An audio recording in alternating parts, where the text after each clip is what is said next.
first European win after 3 draws in their first 3 matches in this Europa League season. Paul, what did you make of the performance overall from United tonight?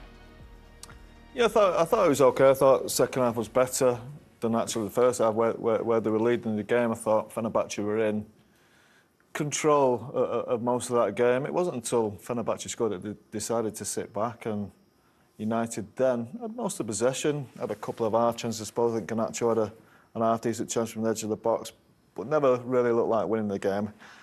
We felt right from the start when the team was picked, it took away the chance of winning the game, and like we said before, they're not really in a position to pick and choose games what they can win and can't win. He's got to go with his best team all the time. And sometimes his best team isn't even going to be good enough. But I think if he'd have played Hoyle and if he'd played Casemiro tonight, I think there would have been a different result. Do you think that as well? If he'd played a different team tonight, he might have come away with a win? Yeah, I think I'd have to agree. But I think he's worried about Hoyle and he knows he needs him. You know, and obviously maybe, I know it was a brilliant performance against Brentford, but he probably needs him for West Ham on the weekend. So maybe he thinks he needs to rest him because of, you know, his previous injuries. But I definitely would have played Casemiro. Mazraoui, they tried that as a 10. You know, he did okay, but I don't think it's something they'll go back to. I thought Ugarte played really well. I thought he looked really good. But offensively, they didn't create as much, I think you would have expected. Marcus had a couple of bright moments. Garnacho, he always does. But I just think that was always going to be a draw, the way that game panned out. OK, let's take a look at the goals then, starting off with Eriksen, who scores the opener for Manchester United. It's a good team goal, isn't it, Paul? Yeah, it is really good. Ugarte, I thought, probably had his best game for United as well. He played the position really well, I thought. Some good tackles, lovely way to pass there into Eriksen. The 2 wide players are the most dangerous players, more so in the first half, I'd say. Mazraoui gets involved there with Eriksen. Lovely layoff to Eriksen. He's the perfect man on the edge of the box. You'd really fancy to come and score, and he stroked it away lovely. That's a great goal, a really good goal, especially in Europe. On the counter-attack, Scholes, you mentioned Fenerbahce dominated most of the ball. That was their first really attack, I think, for United in the 15th minute. You know, really well done from Ugarte, but a great counter-attacking goal, which you need away from home in Europe. But then Fenerbahce were piling on the pressure, weren't they? And we mentioned it at half-time that Manchester United have been throwing away leads in Europe after scoring first. And early in the second half, Fenerbahce capitalise and get the equaliser. But you know what, Jules? You got to stop the cross. Sam Maximin puts in a brilliant ball. It's literally perfect, and a really good header. You know, can Onana maybe come out? I think the ball's almost too low. I think if he collects it, it's almost kind of knee-high. But we saw this against Porto, Jules. Stop the cross. Stop letting people cross the ball. Make him go down the line on his weaker left foot. It's too easy. You know, picks out a brilliant ball. To be fair, you have to say that goal was coming. The Ugarte block and the 2 Onana saves. But just stop the cross. That's too easy. And to be fair, it was a really good goal from Fenerbahce. I agree. I think Darlow's guilty of that quite a bit, Owen. And it's, you know where Sam Maximin going. He's not going to cross it with his left foot. He's always going to cut inside and hit his right foot. He's got to be more. He's got more urgency about it. Get to him, stop the ball, because you know they've got a dangerous centre forward in the box. And if he hit a good ball like he did, could Onana come for? It's difficult to say. I'd probably say not. I'm not a goalkeeper expert, but I'd probably say no. I thought the ball was too good. I think the keeper probably expects Lindelof or I think it was Martinez at the back post to deal with it. But really good ball, I think, and he's not going to miss from there. Could the defenders have done more as well? Well, you'd think so. One of them needs to attack it, but sometimes the ball is just so good. I think the ball from Saint Maximin is low enough that the goalkeeper won't come and claim it, and the defenders, I just think they couldn't really get there. It was behind them. If you can't get there, you maybe got to find a way to bump him at Nesri. But it was a good attacking move. United should have dealt with it better, but I think it was a good attacking move. And we talked about Nesri before the match, didn't we? Because, of course, he scored 2 goals against Manchester United when he played for Sevilla, when they were last in the Europa League a couple of seasons ago. He was a handful, wasn't he, at times? Yeah, we knew he'd be a handful. As you say, we saw him first hand at Sevilla, and it was brilliant. He really bullied the 2 centre-halves that day, and that's why it's so important before the game. You think, stop the service into him, stop the crosses into him. Darlow he doesn't do that enough. Now, look, I think Darlow's been okay. He's been one of United's better players this season, but he's still got to get that side of his game right. It's far too easy to cross the way. You've got to stop it at source, haven't you? And if you don't stop it, there's always a chance that he's going to score because he's a real threat. OK, let's take a look at the penalty shout, which ended up leading to Jose Mourinho being sent off because he wasn't happy with this not being given. This is what led to it. What did you think, Owen? Should they have had a penalty? In real time, it looks like there's a lot of contact. You know, I don't want to say it's a brilliant dive because we don't really want to say that, but he sells it like you think, oh, there must be more contact there. When you see it from another angle, you can tell there's virtually no contact whatsoever. When Ugarte, he just pulls out, so there's no way that's going to be a penalty. Mourinho, close up, emotionally, he thought definitely, you know, a certainty it's a pen, and obviously probably said a few choice words, and got himself sent off, but never ever was it a pen. No, look, it's never a pen, and Jose must have said so. You know what? I quite enjoy watching Jose tonight. The bits we saw of him, there's a bit of enthusiasm back there with him with the job. It looks like he's enjoying himself. He was, you know, laughing and joking. He was having a giggle, wasn't he? He was having a giggle when the keeper made a couple of saves. You think, well, what's going on here? But look, I enjoy watching him. He probably, he must have said something that, because his actions wasn't that bad. He's obviously said something that he possibly shouldn't have done. Well, our reporter Danny Jameson, who's actually out in Istanbul, has confirmed that on the full-time whistle, Jose Mourinho did storm down the tunnel and had a few choice words to say then. Not very nice language is all I can say. I can't repeat what he said, Owen. Go on, Jules. We've been trying to figure out if we can say it in another way, but I don't think we can. No. But to be fair, football is a disgrace is basically what I'll leave it at. Yeah. Well, it was better than that, I don't know why it was better than that, if he sees it again, he knows it's not a penalty, surely. He obviously wants it, Danny. He said he wasn't really that bothered about when, obviously, yeah, he's desperate. You can tell by his reaction, he obviously was. Jose, will he be happy with a draw? Aside from the fact that obviously he said all that stuff, we've seen that he's been emotional tonight, but actually getting a draw against Manchester United with this Fenerbahce side, will he actually be fairly pleased with the result? I think he'll be all right with it, yeah. I mean, they're on 5 points now. They're in a decent position, obviously better than Manchester United. I thought they played okay, and I think he'll probably say that was a fair result in the game. United had spells, Fenerbahce had spells. He's got a good team there. You know, Tadic and Dzeko and Nesri, Sam Maximin. We've got a lot of good attacking players, Fred and Amrabat. So I think he'll be quite content. And obviously he gets into the knockout phases. You don't want to come up against a Mourinho team because he's just so good in these moments. OK. Well, that 1-1 draw for Manchester United at Fenerbahce means that after 3 Europa League games this season, United have 3 points and it leaves them 21st in the Europa League phase at the moment. That would mean that they would have the extra 2 games to play in the playoff round in February, but still 5 matches to go for them to climb into that top 8. Jose Mourinho said that both his former clubs, United and Spurs, are favourites to win the Europa League this year. And as you can see, Tottenham have a 100% record so far. 3 wins out of 3. They won again this evening. They have 9 points and sit second in the league phase table. Right, let's get some reaction from Istanbul now, because André Onana pulled off a brilliant double save in the first half, but then conceded early in the second. Let's hear from United's goalkeeper now. He's with Danny Jameson. André, third successive draw in the Europa League. What's your initial thoughts after the 1-1 draw here tonight? Well, it's a big disappointment for me, for the fans, for the club. As a Manchester player now, you have obligation to try to win, and it's what we did today. But also we have to recognize it's a tough place to win, and yeah, we didn't win. At least we didn't lose. So not happy, of course not. But we move on. We are big guys. We take responsibility. Me, the first one. And we go again. In the context of what you just said, being a difficult place to go, your manager asked you to play smart today. Do you feel like you did that, particularly after conceding the equaliser? You seem to be able to calm things down as a team. The manager asked us to play smart. He said to us before the game that because of the atmosphere, he had to play smart and manage the game really well. Do you feel like you did that, particularly in the second half? I think, yes, we had more control than them second half, and yeah, we had more chances than them. And football sometimes is randomness, you know. We consider early goal in the second half, and we had to show character, and it's what we did.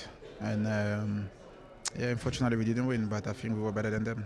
There was a big moment just before half-time, the 2 saves from Yusuf and Nasiri. Can you talk me through those saves from your perspective, how you managed to get to both of them? We were amazed. Well, for me, those saves are not important. You know, the most important thing is the victory of the team, no? And it's always nice to make this kind of saves. and the team win. So today we are all going back angry because we came here to win, even if we play against a very tough opponent.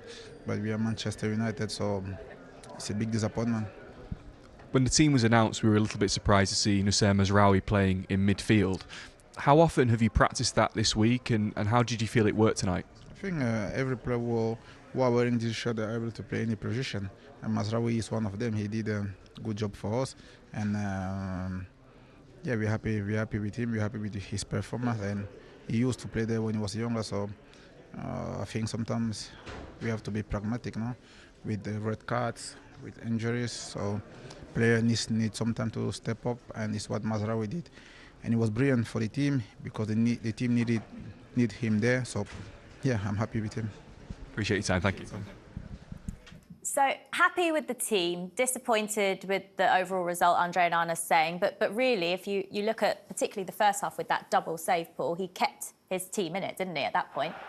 He did, yeah. He was a real positive tonight, I think. And he's been okay right through the season. There were a couple of goals that he probably could have saved. He's done well, and they are two brilliant saves. Not just the first one, but then to get up and react to the second one, and brilliant. But you did feel a goal was coming at some point, especially the first half. Fenerbahce, I think they were a much better team. They were in control of the game, and I think he's right in his interview what he said as well. Once they did score, they did get the goal, and United were pretty comfortable. You expected a bit more of an attacking play for Fenerbahce to really threaten Manchester United. They never really got near it after that, and United were probably the more likely team to go on and win the game. OK, well, despite Jose Mourinho's red card, he has spoken to Danny Jameson. Let's listen in. Penalty incident that saw you red carded. What were your thoughts on the incident? I don't want to speak about it. You've just been in, I think, to see the referees. What did they say? He told me something incredible.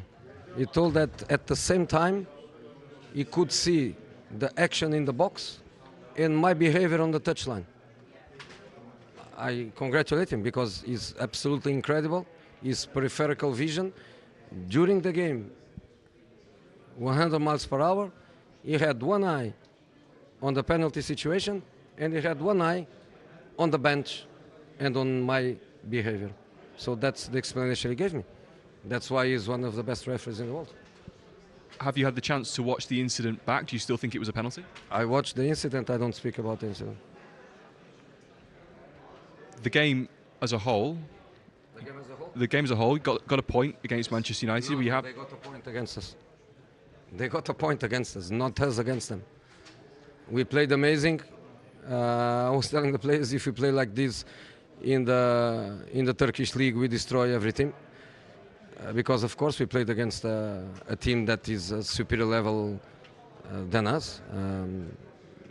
Of course the Premier League has more quality, more intensity, more pace, more everything. I think my boys did an amazing match. Probably in England people will speak about 2 or 3 players of Man United that didn't play. You don't know how many of us didn't play. Because as a start, we have 4 players out of the Europa League list, and then we also had injuries, and then we had to finish the game with a centre-back playing right-back, a right-back playing left-back. We had to do a crazy puzzle, but our performance was extraordinary. I couldn't ask anything more from the players. Onana made 2 incredible saves in our fantastic initial period because we started the game so well. They scored in a situation where we knew that they could because the pace of the wingers and the arrival of the midfield players was something that we knew that they could hurt us. But I think we had a phenomenal performance. To say it all, we saw you talk to André Onana just a moment ago and called him man of the match. Come on, he saved the result. My goalkeeper didn't make a save. He made 2 impossible saves in 10 seconds. I think he's the most decisive player in the result. Of course, he didn't make 20 saves, but he made 2 saves that incredible. Onana can do it. I do want to ask you about the way Manchester United set up. Were you as surprised as we were to see José Mazraoui playing as a number 10 in midfield? he can, and the coach knows him well. The coach coached him in Ajax. In Ajax, he played in that position. I think I understood what he was trying. Zirkzee is a striker that I know very well from my Italian time. He's a striker that drops back all the time, attracting defenders or no. Then the wingers to attack the space, and Mazraoui is also a runner. He's also a guy that can attack spaces. So I know also the English media. I know that you are going to say Man United didn't play well, but I think it would be fair to say that we did an extraordinary match and we were better than them. So good result for Man United. So overall, pleased with your evening's work? Yeah. Appreciate your time. Thank you, Jose. Good to see you. Thank you very much. He's just brilliant, isn't he? Particularly that explanation of speaking to the referee and that red card, Paul. That was better than the game, that 5 minutes, wasn't it? We'll have another 10 minutes of that, please. No, as I said before, it looks like he's got his bit of mischievous back about him, doesn't he? And it was good to see that version of Jose, the one we seen at Man United a few years ago, which wasn't that great. But yeah, as he said, he didn't go on to speak about the incident. He knows after watching it, it's not a penalty, but his explanation of the referee was brilliant. Are you surprised at how complimentary he's been about Erik ten Hag's Man United tonight? I don't think he was he? Well, no, he was actually in the pre-match as well. You know, in terms of he sees what they're doing. I'm talking about the end of the game. Sorry, you said we dominated the game. We should have won the game. No, but he was saying how he could see what with the plan with Mazraoui and stuff.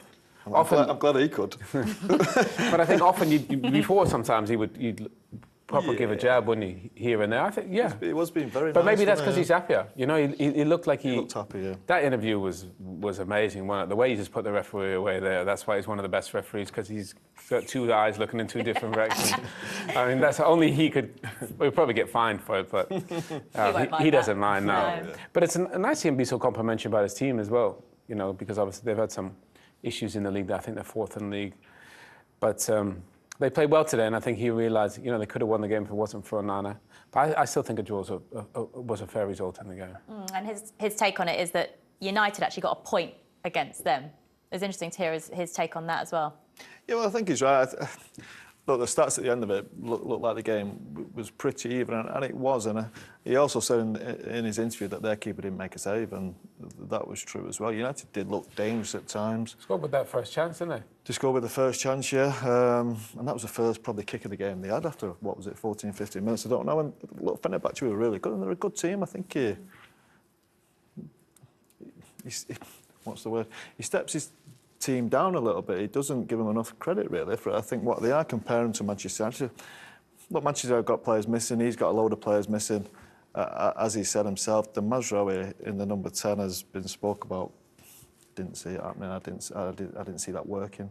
I didn't see it working before the game. I didn't see it working during the game. I don't see it working after the game. It was a strange thing to do when he needs to win the game as well. Man United are not cruising in this group. They're in a really tough position and they need to go and win the game. Play Casemiro, play Eriksen further forward, play Højlund.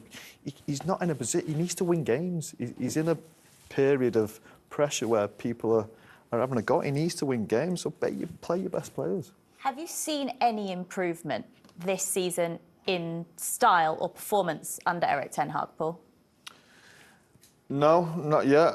I think they have played in spells where they've looked okay. They have missed a lot of chances as well. But I think league position tells you everything. And I'm talking about both leagues, 11th in the Premier League, 21st in Europa League. It's not been good. There's been no improvement. I think that's the biggest disappointment. With two and a little bit of years in, there's been a lot of money has been spent, and we're not seeing improvement. You'd like to think by now they're up there challenging them.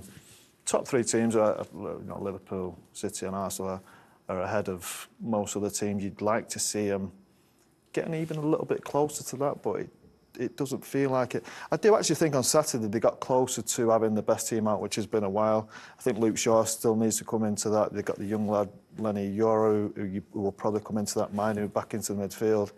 And I thought there were signs, second half especially, that scored the two really good goals, which excited you. So, look, fingers crossed they can go on and improve.